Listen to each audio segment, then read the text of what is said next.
I had the safest border in the history of our country, recorded history, because I can't tell you about 1,000 years ago, but recorded history of the border by far. We had it down pat between guys like Tom. 1,000 years ago? What does he mean by this? In the year 1024, what was the border protocols for the non-existent nation of the United States of America by the indigenous tribes that occupied the land? What are we doing here? All right, now let's get to the fun stuff.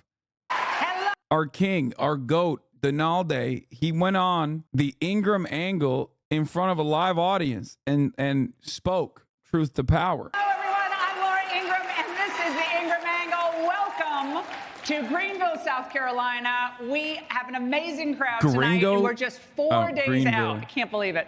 From the South Carolina GOP primary, where 50 delegates are at stake in the march to the nomination. Now, former two-term South Carolina Governor Nikki Haley is poised to lose by a wide margin, but she remained defiant earlier today. We're going to hit all of this and more with the man of the hour. Joining me now, Donald J. Trump.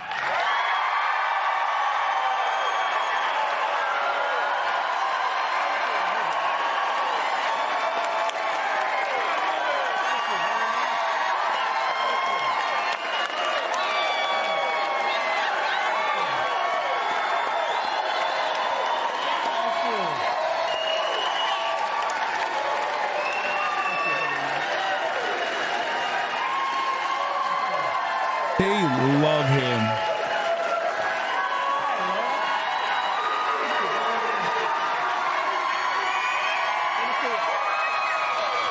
Look, obviously they packed this with like the biggest dick riders, usually, no matter what happens. Ron DeSantis is never getting this reception, even from his most loyal, most passionate fans, okay? That's it. Yeah, he is the white man's Obama, 100%.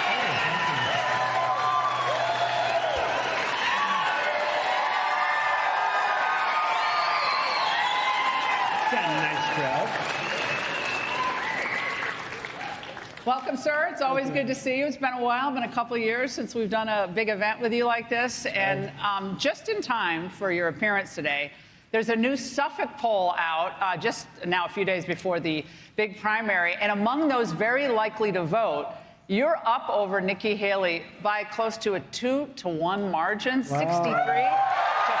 Wow. I'm just now finding out about this. Today, she refused to step aside and said this. Many of the same politicians who now publicly embrace Trump privately dread him. They know what a disaster he's been and will continue to be for our party. Some people used to say I was running because I really wanted to be vice president. I think I've pretty well settled that question. Has she settled that question? Well, I settled it about 3 months ago.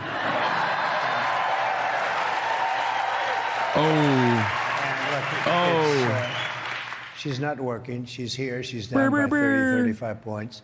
And everybody knows her. You're not supposed to lose your home state. Shouldn't happen anyway. And she's losing it big. I mean, really, I said bigly and bigly. She's losing it bigly, but we're gonna really do a job, I think. That's one of the hits. He's playing to the crowd, dude. He's playing the hits. My boy, dude. My boy. As you know, when we went to Iowa, we got the biggest margin in the history of the caucus, the biggest. That's a long time. Why do you think she's staying in the race?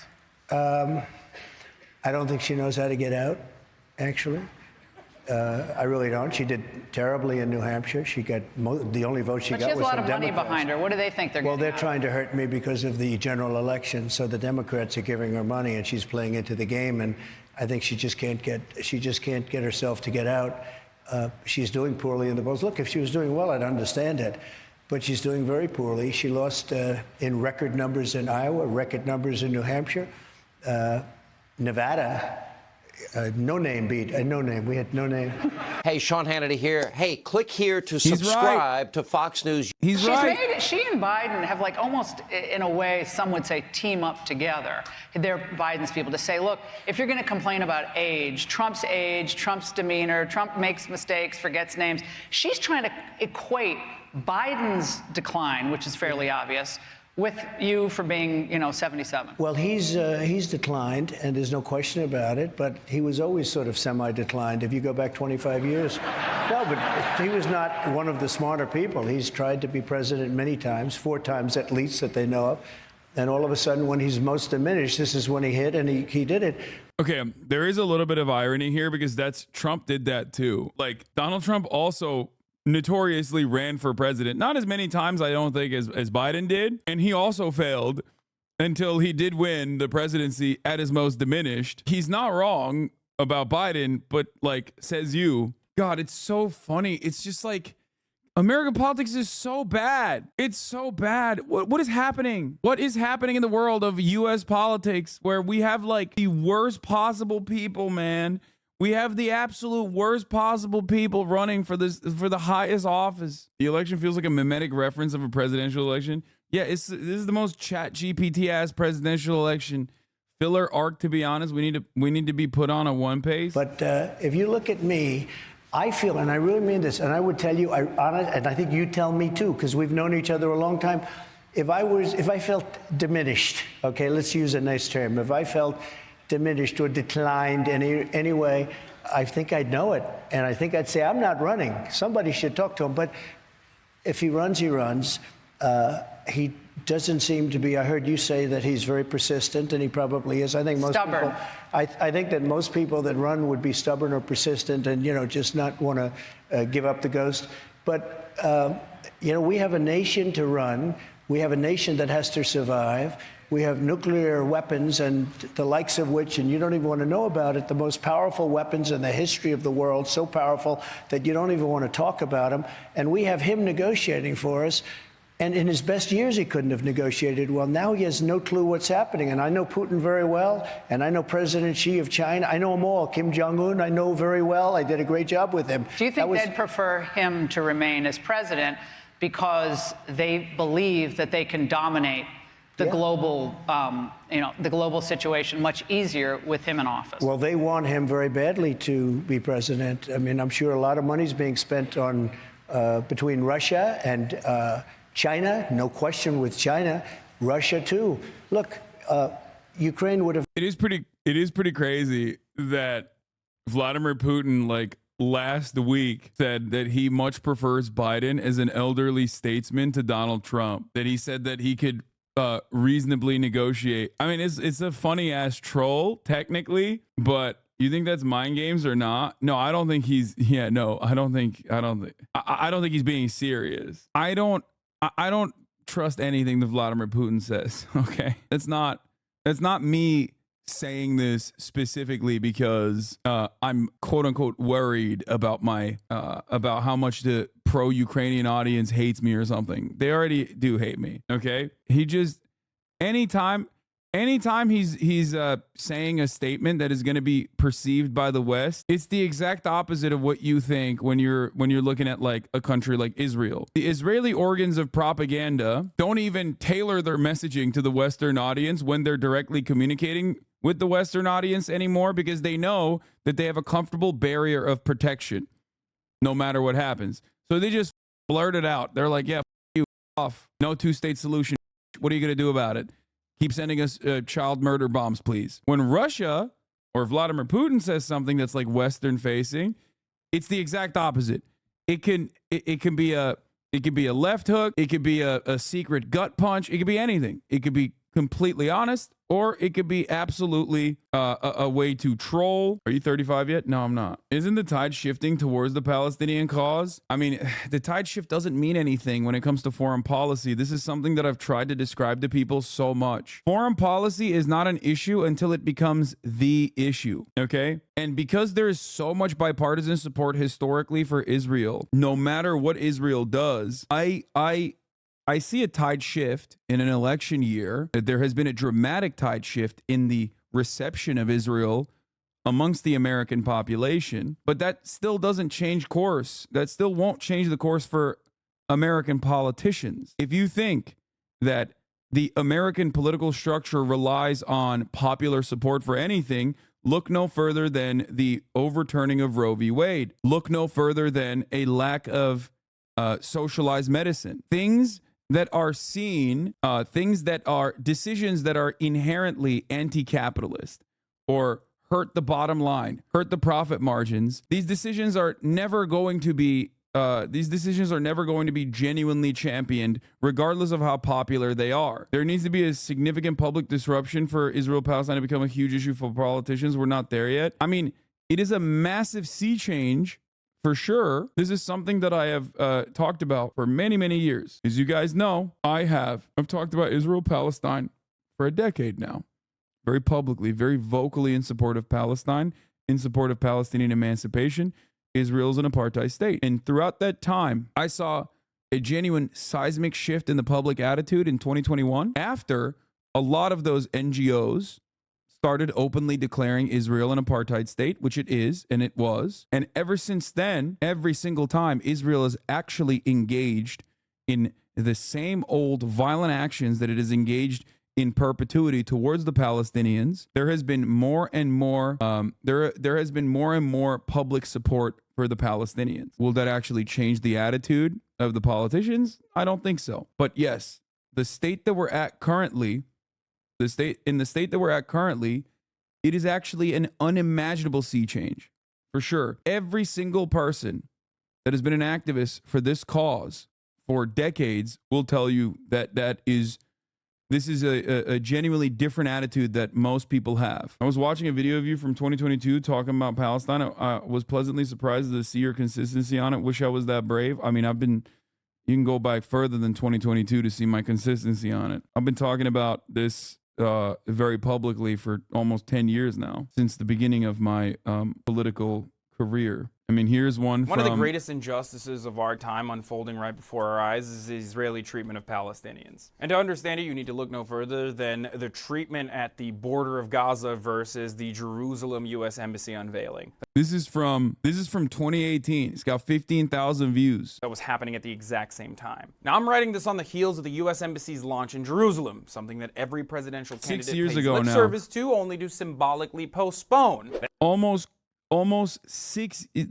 Literally 6 years ago. It is until Donald Trump. And the reason for why every American president has postponed this move is because it's incredibly controversial. And because of that, there have been peaceful attempts at protesting this move from Gaza, but Israel has brutally attacked these peaceful protesters at the border. Yes!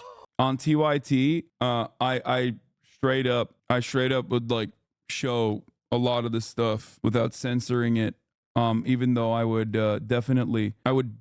definitely moderate my takes. Of course, Hamas is using human shields, right, to gain international support. So why the are you killing them then, if you know that? Also, only 40 miles away at the same exact time, this is happening.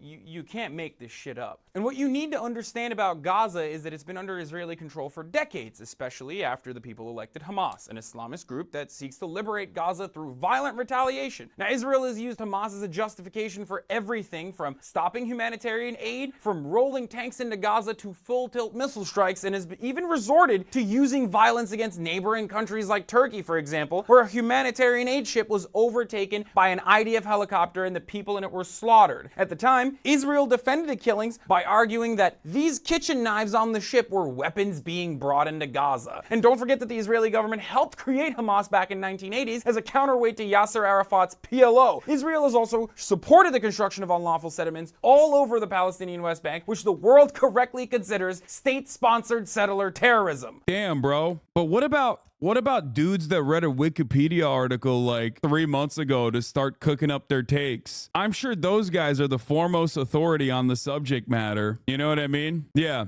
Let's make more drama videos about how oh, this guy said it was a J-dam. It's like little shits who don't know their ass from their elbow coming in here. It's like, and being like, oh, well, I watched a drama video from a dude who literally knows nothing about Israel nor Palestine. And I've decided you don't know what you're talking about. Yeah, Hasan only says what his audience wants to hear at the time is one of the most brain dead takes I often see. Yeah, I love that. Definitely what my audience wanted to hear back then, and certainly now as well. let's move on from this and let's get back to my goat, Donald Trump. Have never happened. I know Putin so well, and it was the apple of his eye. Ukraine was the apple of his eye. I said, don't ever do it. It would have never happened, by the way. We're going to get into that in a minute, but back to Biden and his current state, whatever you want to call it. Will you challenge him to regular debates, regardless of the concern about the moderators? Rojo Tortuga. Thank you for the 20 gifted subs, my friend. Red Turtle. I know that's always annoying, but I'll be happy to moderate one, by the way. Would you challenge him?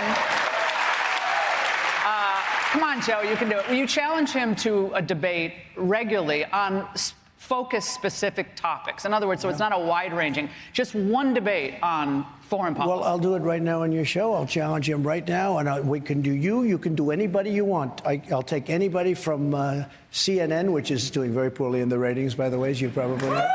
I'll take anybody, because I think you have an obligation in this case. You really have an obligation to debate. When it came to the Republicans, I was up by 40, 50. By the way, what a wonderful way to segue back into how silly debates are in general. This is a perfect example. Do you think that you will arrive at the truth in a debate between Donald Trump and Joe Robin Biden? No, of course not. But will it be content? Of course. That's it. 60 points, like being up on her. I think a poll just came out. I'm at 91 and she's at 7. And would you debate? You want to be smart. You don't have to waste your time doing certain But that would be debates. Instructive to see you versus Biden on any given topic. Regardless of poll numbers. I'm way up on him now in the polls. And frankly, I think we have an obligation. When you have the final Republican, the final Democrat, you have the two people you have to debate regardless of polls. How many debates would you commit to? As many as necessary. I would like to do it starting now. I don't think he's going to debate, though. I really don't think so. I mean, we had a debate where he, at the end of the debate, he admitted I was right about almost everything, but in particular on energy. Do you remember? I said, I feel like Perry Mason, the way you just collapsed. And he admitted. And what happened? You lost the fucking election, dog. Everything about energy. And that's what actually happened. And that's why your energy costs went up 3 and 4 times. I mean, we had $1.87. And he was up to $5, $6, $7. And that's going to happen immediately after the election. Let's not even talk about if he wins. We can't allow it to win. We're not going to have a country left. But that's going to be, you will have energy costs. And this whole concept of all electric, everybody having an electric vehicle, they don't go far. People don't want that. They want everything. They may want electric, but they also want other choices. Hey, Sean Hannity here. Hey. Chapo's Will had the perfect take on debates. My politics are based on morality. There's no magic combination of words that are going to get me to agree Palestinian children deserve to be slaughtered. Yeah, but if you're... That's why debates work for a very specific type of audience, and that's why I personally engage in it when I see fit, okay? Because there are a lot of people who are relatively out of touch and care simply about the blood sport, okay? In many instances, those people are very reactionary because the further you are away from empathizing with the victims of any kind of structural violence, whether it be, genocidal actions of Israel, or whether it be, I don't know, police brutality in America, if you have no capacity to understand, what those conditions look like, okay, then you are going to be susceptible to someone who comes across like a monster, like a titan in a debate, because you don't have morality is not factored into your equation at all, or empathy is not factored into your equation at all. At that point, you're simply looking for someone to hand you talking points so you can seem smarter. And there is definitely utility in that, which is why I always say 40% of the audience is completely 40% of each side in a debate is firm in their position. They're not going to change, right? But the 20% in between, 10% from one side, 10% from the other side, they can actually have their opinion shift a little bit. That still doesn't change the pseudo-intellectual wrestling component of debates ultimately, but you can pick someone's audience a little bit. You can pick into their audience a little bit and then slowly but surely help them develop their own moral framework through consistency. I saw you're with Piers Morgan. I don't want to go and exaggerate what is your worth. You're great. However, I would appreciate that you give stats, facts, and truths whenever you want to call it and let your audience decide. Much love, though. Well, you're in for a whirlwind of emotion then, because I do that all the time. You can see a lot of the a lot of the facts that I use on my YouTube videos if you would like to dive in a little bit further. People do respond to strong rhetoric, Hasan. I agree. You're hot. It helps if you haven't had your views challenged, though. You're hot and I like your politics, so I'll overlook this L take. This is not an L take. This is a W take. Debates are only an entry point into seeing someone else's perspective, okay? It's simply an entry point. If that is your beginning and end, if that is all you look for, then you will never be able to develop a solid moral framework. You'll simply keep repeating the talking points of a person who is claiming that they have developed that. Donald Trump, migrant crime will be worse than any other form of crime. Questions we've been hearing from voters here is, how do you plan to deport the millions of people? I mean, there's probably 12, 13 million people under Biden alone that have come here. And how will it work? It's going to work that we get the bad ones out first. They're coming in from prisons. They're coming in from jails and mental institutions. How will you find them? We're going to find them through local police. Look, the local police, they're so phenomenal. I love them. They love me. I think I have 97% support. They know everything. They know the first names. They know everything. And it's a new category. I don't know if you've heard this, but I came up with this one: migrant crime. There's violent crime, there's migrant crime. We have a new category of crime. It's called migrant crime. And it's going to be worse than any other form of crime. You look at New York City, what's going on where they attack police. They want to fight police officers. Our criminals don't even do that so much. Yeah, it's different. It's a different kind of crime, I promise. Love that they're still running with that false narrative, by the way. The cops were literally straight up beating on the dudes for no reason. We now know that. And yet, it doesn't matter because the Fox News audience never saw that. They never saw the full video. They never saw the body camera footage. And it works perfectly along with the biases that they already had towards like immigrants. So they're just going to go along with that false narrative over and over and over again. Now, obviously, what you're supposed to do in that situation is recognize that crime is a byproduct of social conditions regardless, and that, of course, there are going to be undocumented immigrants that do crime, even violent ones, just like documented citizens, just like natural-born U.S. citizens, right?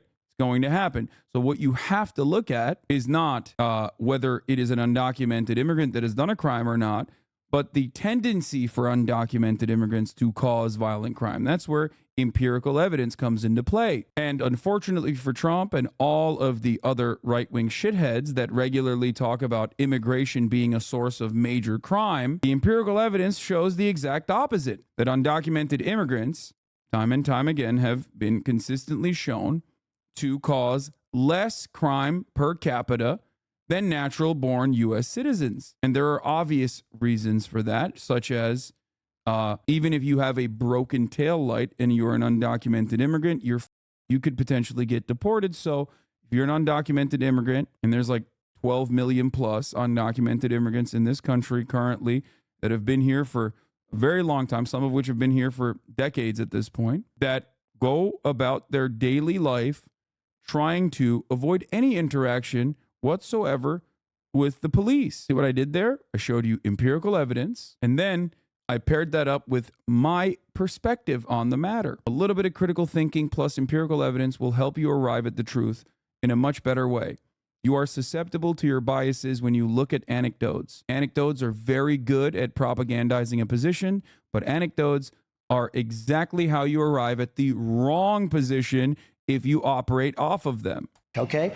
I've never seen them having fistfights with the police officers in the middle of the street. And we have to do something about it. These are tough people. Don't forget, they're not sending their finest. I know all the leaders of the South American... Well, they really hit you when you said that in 2020. You said they're not sending their finest. And now, all these years later... I hate that. I hate that take. Such a gross, lame-ass take. Real shame that the Democratic Party basically agrees with that now. Everything turned out to be right. Well, CBC is telling us that... Unfortunately. Customs and Border Patrol announced yesterday that just in 3 days, 452 Chinese nationals have been apprehended by Border Patrol. And, Mr. President, 20,000 Chinese have entered since October. Yep. Okay, This is, does this concern you more than other immigrant groups? Probably it would, because it's China, and maybe what are they building an army in between? It was 29,000 people in the last year. Think of it, 29,000 people, and most of those people were young, male, fighting age, okay? So what's going on? Look, you want to give the benefit of the doubt, but China was number one. And you look at Yemen, now they're coming in with bombing. Here we go again with this guy bombing everything, gets no respect. He bombs and bombs, bombing Yemen. Well, they're bombing and us. we have a lot of Houthi Yemenis are coming into our country. We have people coming in from everywhere. They're coming in from the Congo. They interviewed some people last night. Where are you from? Congo. Where did you live? Prison. They're emptying out their prisons into What's our the first thing you will do if you become president again on the border? I know that's going to be your first There's act. two things I'm going to do. Number one is drill, baby, drill. And the other thing, equal, is we're going to, look, I had the safest border in the history of our country, recorded history, because I can't tell you about 1,000 years ago, but recorded history of the border by far. We had it down pat between guys like Tom.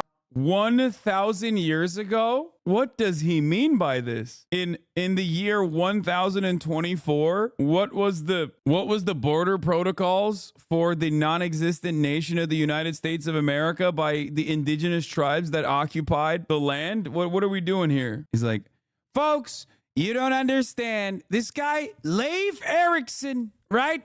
Everybody always says Amerigo Vespucci. They say Marco, I say Polo. But everyone really knows it's that Leif Erikson, Viking, comes in to the American shores, washes over. I say to them, what did the natives do, folks? They gave him blankets. They gave him an opportunity to smoke the peace pipe. The natives were terrible on border control.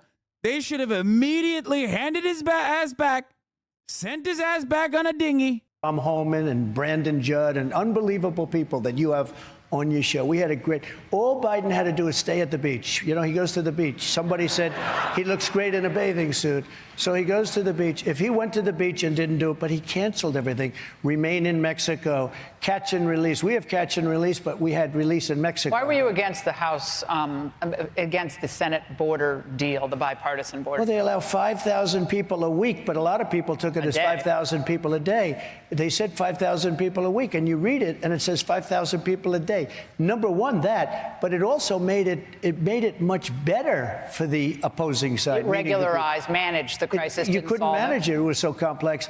You're talking about, first of all, if you want to close the border. It's good that we tried to concede on the border stuff with the party that loves this guy and is like voting for him no matter what. Surely his fans have a real perspective, you know, guided by evidence on the issue of immigration. Surely they're not just like a bunch of racist monsters who are interested in voting for this guy purely on the motivated reasoning that comes from being a white supremacist and the anger and resentment that they feel towards like whatever he has decided is the bi-coastal liberal elites that have fucked up their lives. Surely it would be a good idea to say that guy, you know, he made some good points, so we should be the party that passes the border control bill, because like the underlying premise that he suggested that we in the Democratic Party shit on justifiably as racist for years and years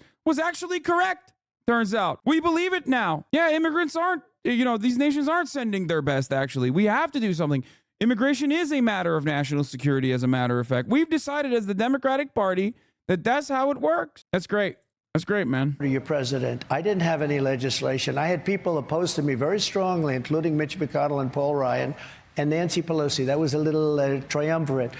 And what I did after a year, I said, you know what, these people, I took the money out. We built 571 miles of border wall, and that's what made our border so good. We did another thing. I got 28,000 soldiers. Interesting, once again, to think about the reality that those same Democrats have, one, used eminent domain to continue the expansion of the border wall that they called racist, and also packaged a funding mechanism for the continuation of the border wall in the legislation that they were pushing for this last time around. So, Again, really smart stuff, really good politics, really good job, Democrats. Hell yeah. Soldiers from Mexico. I sent to the president of Mexico, who I really like a lot. I think he's a terrific guy. He's a socialist, but a terrific guy, and he's fantastic, actually, in a lot of ways. I said, we need 28,000 soldiers to guard our border. He said, you got to be kidding. Well, I ended up getting, free of charge, 28,000. We had the safest border we've ever had. Now, we have the most unsafe, we have the worst border in the history of the world. There's never been a border of any country anywhere in the world that's been like Biden this. has announced, well, they've hinted that he's going to come out with a border executive order on the border to clamp down. That could be seen as being bipartisan and acknowledging what some people do want. Yeah, dude, that's great. I love that. Except it's false. It is built around a false narrative. So who gives a if you want to come across as bipartisan surrounding a false narrative? What do you mean? Leadership requires moral courage, okay? That's why you look back in history at figures like Abraham Lincoln and many others who did the right thing at a time when they could have said, well, for the sake of bipartisanship, I'm going to decide that maybe slavery isn't that bad. After all, that is precisely what many people are on board with. On illegal immigration before the State of the Union message. I thought he said he didn't have the executive authority. So I do believe that he's baked in. I don't think he can ever even come close unless people are really stupid, which they're not. The public is much smarter than the politicians. He's not going to be able to change. He's not going to be able to change it. Anyway. Robert Hur, the special prosecutor. Why do you have a problem with Biden doing the right thing at the border? It's clearly a crisis here. The real crisis is thinking that this is a good enough debate at the top of the hour to get me to read your comments so you can turn around and say at the top of the hour there's a 3-minute ad break. Here's the 3-minute ad break now. In the Biden classified documents case, I don't know if you know this, but he's set to testify on Capitol Hill on March 12th. What is one question you're hoping the Republicans or someone who has some honesty up there will ask Mr. Hur? And should Biden have been charged in the classified documents case? Well, nobody else has been over the years because, you know, Hillary took a lot and Bill took a lot. Bill took him out in his socks. They call it the Sox case, which he won with a very tough judge, which he won. Bush took him. Everybody, Reagan took him out. Everybody took him out. It only became a big subject when I took things out. The difference is I had what's called the Presidential Records Act. I was allowed to do what I did. Absolutely allowed. That's why they passed the act in 1978. They passed the Presidential Records Act. But you can only use it or be there if you're president. Biden wasn't president. He was vice president. Why didn't you just hand him over when they were requested, though? I mean, they requested him. You could have just handed him over. It probably saved yourself a lot of trouble. First of all, I didn't have to hand him over. But second of all, I would have done that. We were talking, and then all of a sudden they raided Mar-a-Lago. Do you remember? They said, could you put an extra lock on the door? We showed them where they were. We showed them. Unlike being under a Corvette in a little garage with the door open all the time, we had these things locked. We were surrounded all the time by many Secret Service agents. We had Secret Service all over Mar-a-Lago. You couldn't take anything out. But what happened, and when you take a look, Biden didn't have the Presidential Records Act. He's at great jeopardy, really. But they said, look, he's incompetent to go to court, but he can be president. Figure that one. In other words, he can't represent himself at court because he's incompetent. What should Hur be asked? What should he be asked? Well, I just think you have to ask, why did you do it? You didn't have the Presidential Records Act, and how did you do it as senator? You know, Dick Durbin, the senator, said there's no way he did that as senator. And then when he found out, you know, it's pretty serious. Hey, Sean Hannity here. Hey, click here. Anyway, let's watch this. Donald Trump, we're turning into a communist country. People around the world are expressing outrage over the death of Alexei Navalny, of course, in a horrific Russian prison. You posted on Truth Social about it. You said that his death made you more aware of the political circumstances here at home. It's happening here. Specifically your rivals. I want to give you the chance to expand on that because obviously your opponents have used that to say, again, pro-Putin, don't care about human rights or freedom, the freedom movement. And so what does... For the record, when Trump says we're turning into a communist country, and because I saw a chatter be like, well, how is that a bad thing? Okay, obviously it's a falsehood regardless, but what if it was real? Why would this be a bad thing? It doesn't have to be. He's not saying this because he's saying this specifically because he never has to make an argument that communism is a bad thing. That is the normative position of the average American. That's just what they believe. Communism is a sticker that you can slap onto anything to say it's bad. You will never be able to tackle that. That's why they say Nancy Pelosi and Jeff Bezos are communists, for example. What does that mean when you said it made you more aware of your circumstances here? Navalny is a very sad situation, and he's very brave. He was a very brave guy because he went back. He could have stayed away. And frankly, probably would have been a lot better off staying away and talking from outside of the country as opposed to having to go back in, because people thought that could happen, and it did happen. And it's a horrible thing. But it's happening in our country, too. We are turning into a communist country in many ways. And if you look at it, just like Russia. Doesn't he like Putin? He likes Putin being a strong man. This is the age-old debate. Putin likes Trump because Trump is manageable, okay? Putin likes Trump because Trump is easy to dupe and easy to manage. Just sing his praises a little bit, and he'll come and also obviously say you're going to build a Trump Tower or some shit, and you'll be able to get a lot of access from the head of state, a lot more than you would in comparison to other heads of state. Trump likes Putin because Putin is a strong man. He likes Putin in the same way that he likes Xi Jinping. If you listen to how Trump talks about Xi Jinping or Kim Jong-un, he will always praise their authoritarian tendencies. He likes how much power they have. He likes how much control they have, okay? But as far as like Trump being pro-Russia, for example, he said some interesting stuff about Russia, I'll admit. But overall, I don't think he is like pro-Putin or will outwardly be pro-Putin ever. And he loved Duterte, where he would just murder people. Yeah, exactly. He even praised Duterte for his psychotic murder, his psychotic murderous operation. Xi earned his control and his incredibly high approval, something no U.S. president has achieved. U.S. presidents will never need to achieve that. It doesn't matter. The leading candidate, I got indicted. I never heard of being indicted before. I got indicted 4 times. I have 8 or 9 trials, all because of the fact that and you know this, all because of the fact that I'm in politics. They indicted me on things that are so ridiculous. Fanny in Atlanta. We'll get into that. We're going to get into that in a moment. But we're going to get into my favorite DA in a moment. But do you see yourself? There's no logic in killing the opposition leader himself a month before the elections. Yeah, but it'll happen. There's no logic in invading Ukraine. Also, the election isn't real anyway, but the West killed him. Yeah, shut up, guys. You're nuts. Yeah, the Russian election. Come on. Let's be for real. There also wasn't a logical reason to invade Ukraine, and yet Putin did that anyway. So much so that you still have people being like, well, he did it to protect Donbass. Yeah, Donbass stands real protected right now.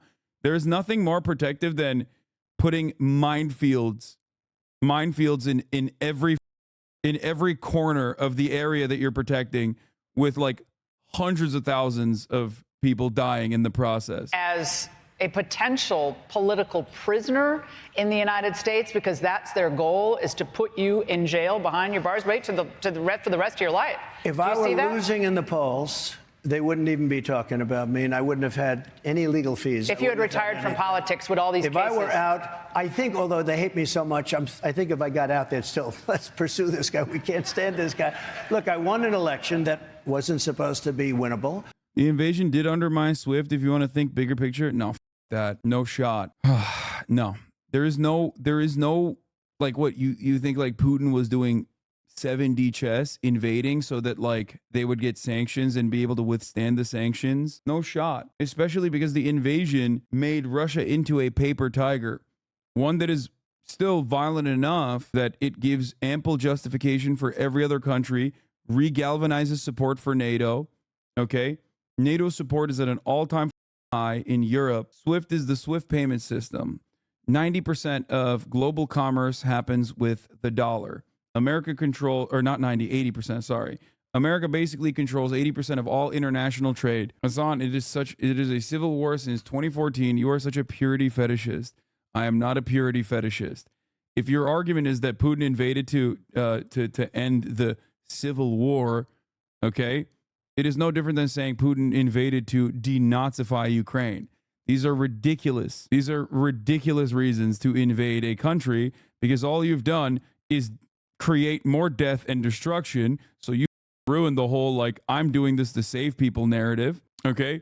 And you've also basically lost support in eastern parts of the country that may have supported you prior to the invasion by blowing their shit up and killing their family members. And, I mean, they don't really have a say in the process regardless because they're just plebs in general. But beyond that, the notion that, like, you've denazified the country is also silly because you've actually given way more credence to the nationalistic sentiment in the nation that is now invaded. BRICS still supports Russia, so you're kind of wrong. Yeah, dude, I know. I'm a BRICS truther myself. I'm bricked up. How does one actually talk about the real Nazism and fascism in Ukraine without being seen as a supporter of Russia or that narrative? I mean, I've talked about it far before 2022 and have continued to talk about it. They're going to say you're pro-Putin regardless, so it doesn't matter. You just have to eat that L. I think that it was a real crisis in faulty intelligence as well. That's the other part of it. I don't think that Vladimir Putin personally thought that he would have such a hard time dismantling or achieving air superiority over Ukraine, which he never was able to get. So that's another miscalculation, in my opinion. Because if he was to at least achieve air superiority over Ukraine and maybe do like a calculated decapitation of the Ukrainian leadership, then yes, a lot of the other countries would be genuinely fearful of Russia's expansion. But Finland and Sweden, but especially Finland, because they had a dual, they had like a dual neutrality agreement, not on paper, but a handshake agreement for neutrality, would be thinking a little bit harder about the potential for an invasion from a force that could overtake them with ease. Once they recognized that Putin could not even achieve air superiority over Ukraine and was having a hard time overtaking the entirety of Ukraine, they realized, well, he's too busy with that shit. He can't come to us as well. That gave them the freedom to join NATO, something that I've brought up a lot, as a matter of fact. And another massive miscalculation for Putin. The way you speak sounds like Ukraine is winning the war. Of course it's not winning the war, but neither is Russia. Bro, come on, stop talking about Russia. You're out of your element. I know. You're right. I'm so out of my element. How is Navalny considered opposition? What do you think Navalny's position was in both Russian society and the way that he was perceived by the Western world, both for Russians in diaspora, but also Russians living in Russia, specifically younger Russians, for example? He was a placeholder for anti-Putin sentiment. He's a puppet of the Zionists. Okay, dude. Vladimir Putin, on the other hand, not a puppet of the Zionists, okay? Remember, Russia, not a major ally to Israel, okay? Why? Because Vladimir Putin says stuff like, hey, Israel, cut it out, because they voted for a ceasefire. Putin himself is a fucking Zionist. What are we talking about? In the same exact way that Erdogan is. Israel famously gave the Iron Dome to Ukrainians because they hate Russians so much. Yeah,